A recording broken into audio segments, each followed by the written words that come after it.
तो दोस्तों, हाल के दिनों में एक नए गोल्ड की चर्चा दुनिया भर में चल रही है, खासकर भारत में।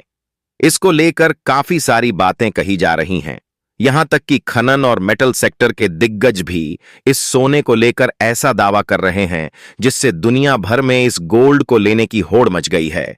इसके अलावा हाल ही में चीन ने एक ऐसा खेल खेला है जिसने भारत की चिंता बढ़ा दी है। पूरी खबर क्या है, आइए जानते हैं।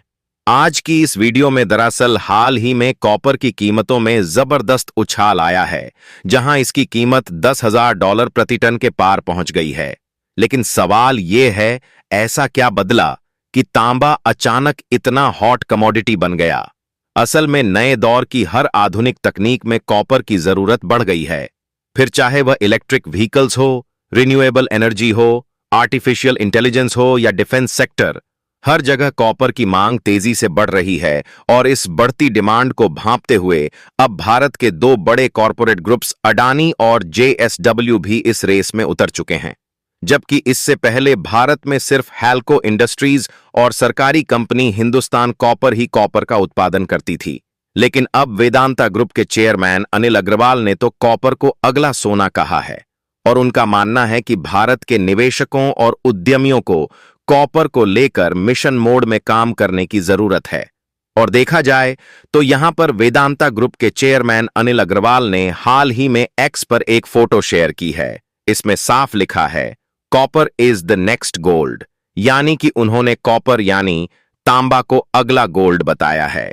इसके अलावा यह भी बताया कि दुनिया की दूसरी सबसे बड़ी gold mining company Barrick Gold अब सिर्फ बैरिक के नाम से जानी जाएगी, क्योंकि कंपनी का फोकस अब सोने से हटकर कॉपर यानी तांबे की माइनिंग पर है।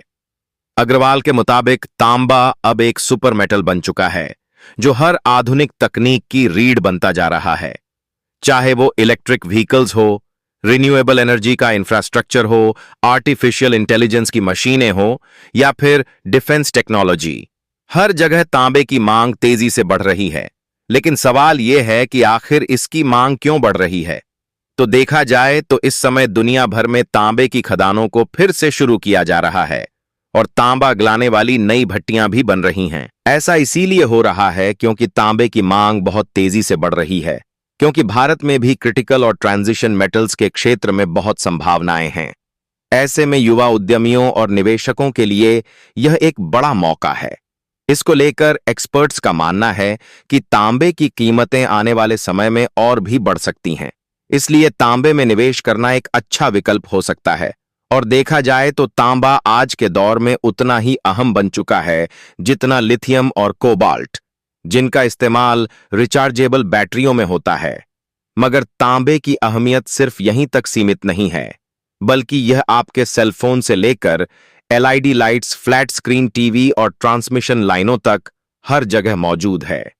देश की जरूरत का ज्यादातर तांबा भारत आयात करता है और 2023 में सरकार ने इसे 30 महत्वपूर्ण खनिजों की लिस्ट में शामिल किया है, जबकि साल 2018 में वेदांता ग्रुप के स्टेरलाइट कॉपर प्लांट के बंद होने के बाद भारत के तांबे के आयात में तेज बढ़ोतरी हुई, क्योंकि यह प्लांट अकेले सालाना करीब 4 लाख टन तांबा बनाता था।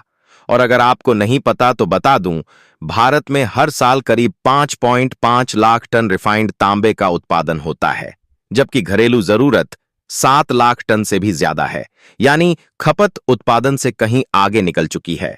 ऐसे में इसी गैप को भरने के लिए भारत हर साल लगभग 5 लाख टन तांबा आयात करता है, जबकि इंडस्ट्री एक्सपर्ट्स का मानना है कि 2030 तक देश में तांबे की मांग 2 गुनी हो सकती है, जिसकी बड़ी वजह यह भी है कि भारत में फिलहाल प्रति व्यक्ति तांबे की खपत सिर्फ 0.6 किलोग्राम है, जबकि वैश्विक औसत करीब 3.2 किलोग्राम है, जो आने वाले समय में तेजी से बढ़ सकता है।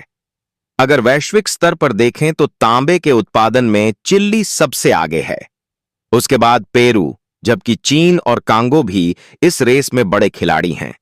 आज जब तकनीक की दुनिया में कॉपर की मांग आसमान छू रही है, भारत के लिए इसका उत्पादन और आपूर्ति रणनीतिक रूप से पहले से कहीं ज्यादा जरूरी हो गया है। लेकिन हाल ही में चीन ने ऐसा खेल खेला है जिससे भारत की परेशानी बढ़ गई है।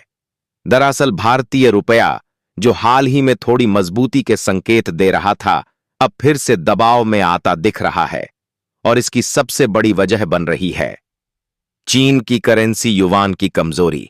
दरअसल युवान में आई गिरावट ने पूरे एशिया की करेंसियों को हिलाकर रख दिया है और इसका सबसे सीधा असर अब भारतीय रुपए पर पड़ सकता है। मीडिया रिपोर्ट्स के मुताबिक जैसे जैसे युवान कमजोर होता जा रहा है, वैसे वैसे विदेशी निवेशक उभरती अर्थव्यवस्थाओं से पूंजी निकालने लगे हैं, जिससे रुपए पर गिरावट का खतरा मंडरा रहा है।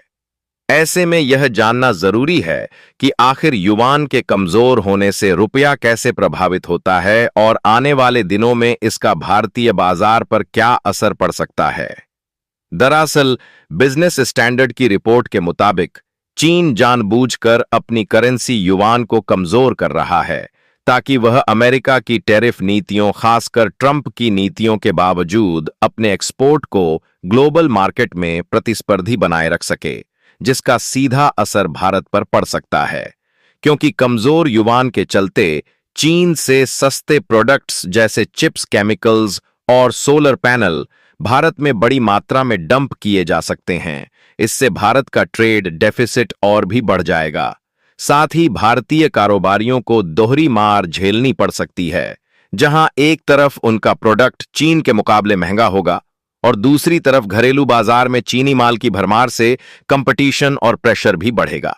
इसका सीधा मतलब यह है कि अगर युआन की गिरावट जारी रहती है तो भारतीय रुपए पर भी दबाव बढ़ना तय है, यानी रुपया भी कमजोर हो सकता है।